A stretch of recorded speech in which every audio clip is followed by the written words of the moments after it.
Первый политический контакт между президентом Садыром Джапаровым и Реджепом Тайипом Эрдоганом прошел на высоком уровне. Об этом заявил министр иностранных дел Руслан Казакбаев, комментируя итоги официального визита президента Садыра Джапарова в Турцию. По его словам, Турция и Кыргызстан – стратегические партнеры и братские страны, которые связывают общая история, традиции и языковая группа. Также в рамках визита состоялось 5-е заседание Высшего совета стратегического сотрудничества между Кыргызстаном и Турцией. Обсужден весь перечень вопросов двустороннего и многостороннего сотрудничества. По итогам подписаны 8 документов на международном уровне в области здравоохранения, сельского хозяйства, спорта, молодежной политики и охраны авторских прав.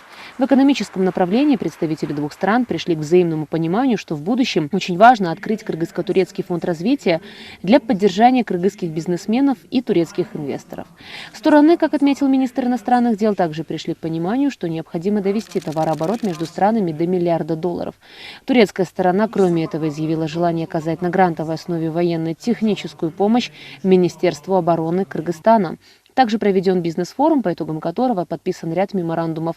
Обсужден еще один важный момент – упрощение взаимных поездок граждан двух стран, в частности, продление сроков безвизового режима. Поднимался вопрос и об увеличении количества авиарейсов. Мы просили увеличить до 28 авиарейсов в неделю. Президент Турции согласился с этим предложением, сказал министр иностранных дел Руслан Казакбаев.